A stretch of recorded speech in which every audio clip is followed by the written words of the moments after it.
आपने पार्लियामेंट के लिए मुझे दिया है, अभी मुझे मास्टर जी ने कहा है कि और डिटेलिंग मुझे दे देंगे। तो 10 तारीख को पार्लियामेंट स्टार्ट होगा, तो 10 तारीख को मैं किसी भी तरह किसी भी नियम में कोशिश करूंगा कि इस मुद्दे को प्रधानमंत्री के समक्ष उठाऊं, आपकी भावनाओं से अवगत कराने का काम कर सकूं। लेटर तो लिख ही दूंगा मैं अभी, अगर क्योंकि प्रश्नकाल का एक समय निश्चित होता है, अगर उसके अंदर ये क्वेश्चन इसी सत्र में आ गया तो इसमें आ जाएगा, वरना नेक्स्ट सत्र के अंदर तो मुझे लगता है 100% इंशाल्लाह आ जाएगा। हालांकि इस वक्त हालात ये हैं कि सिलेक्टिवली सिलेक्ट होते हैं क्वेश्चन,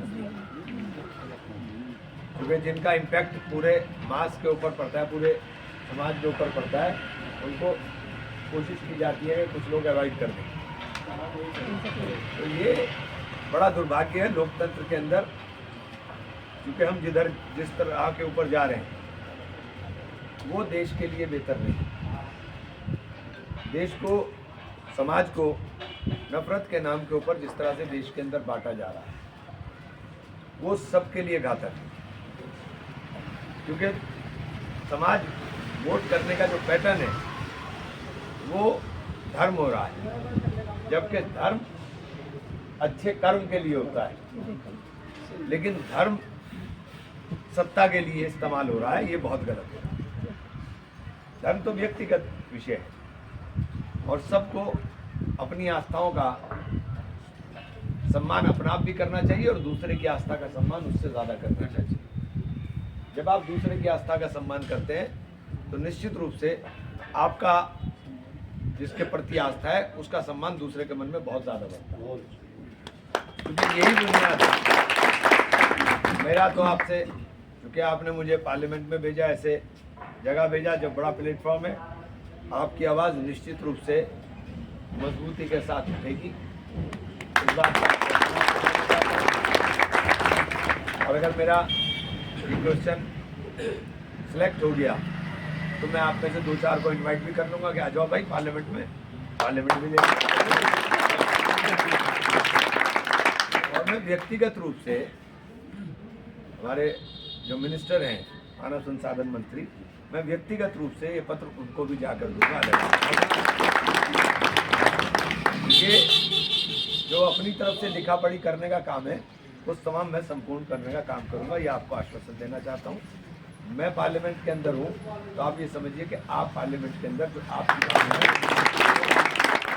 काम होगा, आपकी तमाम भावनाओं को मैं अवगत करा करके जो भी हमसे हो सकता होगा, क्योंकि हमारी तो जैसा मास्टर जी ने बताया, हमारे तो एजेंडे में मैनिफेस्टो में शामिल था कि अगर हम होते तो हम पुरानी पेंशन बहाली करते।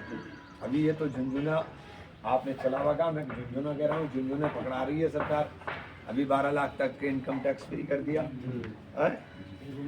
वो झुंझुना है। इसके अलावा कुछ नहीं, जब सामने आएगा तो आपको पता लगेगा। 12 लाख तक का टैक्स उनका माफ होगा जो नए पंछी पिंजरे में आएंगे। पहले एक बार आ गए फिर अगली बार और लग जाएगा। जो पुराना ईमानदारी के साथ टैक्स दे रहा है उसको कोई छूट नहीं। तो ये जो देश में हो रहा है इसको समझने की जरूरत है। आप लगातार पिछले 2 महीने में शेयर मार्केट गिर रहा है, लाखों करोड़ रुपया डूब गया लोगों का, लेकिन लोगों को इस बात की चिंता नहीं है। घर चलाना मुश्किल हो गया, इस बात की चिंता नहीं है, क्योंकि इसकी तरफ ध्यान ही नहीं आने देते। आप इसकी तरफ जब ध्यान दोगे तो आपको नफरत का एक माहौल खड़ा किया जाएगा, और नफरत के माहौल में आप ये सब भूल जाते हो, आप सब भूल जाते हो अपनी परेशानियों को। एक ही चीज़ आपको दिखाई देती पूरे देश में, और क्या हो रहा है इसके अलावा आप बताओ क्या हो रहा है, अगर आपको कुछ और समझ में आ रहा हो तो, क्योंकि सब लोग आप बुद्धिजीवी वर्ग के लोग हैं, आप समझते हैं। और जिस दिन आपने आँख खोल ली, मैं और भी बात नहीं कर रहा हूँ, केवल आपने आँख खोल ली, क्योंकि एक एक आदमी आपका कम से कम 100 आदमियों को इफेक्ट करता है। एक आदमी मिनिमम 100 आदमियों को इफेक्ट करता है। अगर आपने आँख खोल ली तो देश के अंदर उसी दिन क्रांति आ जाएगी। अगर आपने आँख खोली, क्योंकि आपकी आंखें बंद हैं अभी, आपके सोचने समझने की शक्ति छीन हुई है। जिस दिन इसे खोल करके अपने बारे में सोचने का काम करोगे, अपने बच्चों के भविष्य के बारे में सोचने का काम करोगे, तो फिर फैसला आपको लेने में आसानी होगी। फिर फैसला लेने में आसानी होगी आपको। मेरा सिर्फ यही निवेदन है, और आप लोगों सब लोग आए, आपका मैं आभारी हूँ, आपका हृदय से आभारी हूँ, क्योंकि आपने मुझे इस लायक समझा मैं आपकी आकांक्षाओं के ऊपर खरा उतर सकूं। ये मेरा प्रयास हमेशा रहता है। सांसद चुना गया तो सांसद काम करने के लिए, मैंने पहले कहा था, चुनाव से पहले भी कहा था कि अगर मैं पार्लियामेंट में होऊंगा तो गूंगा एमपी नहीं। अनफॉर्चुनेटली पिछले 1 साल के अंदर जितना मैंने बोला है उतना पिछले 15 साल का रिकॉर्ड उठा लीजिए, नहीं बोला। रिकॉर्डेड चीज़ें हैं ये कोई ऐसे नहीं मैं बोल रहा हूँ, ये रिकॉर्डेड चीज़ें हैं। और मैं इसका लेखा जोखा भी 4 अप्रैल को पार्लियामेंट ख़त्म हो रहा है, 1 साल हो जाएगा, मैं आपके सामने भी कर दूंगा। मेरे लगभग 120 क्वेश्चन सेलेक्ट हुए,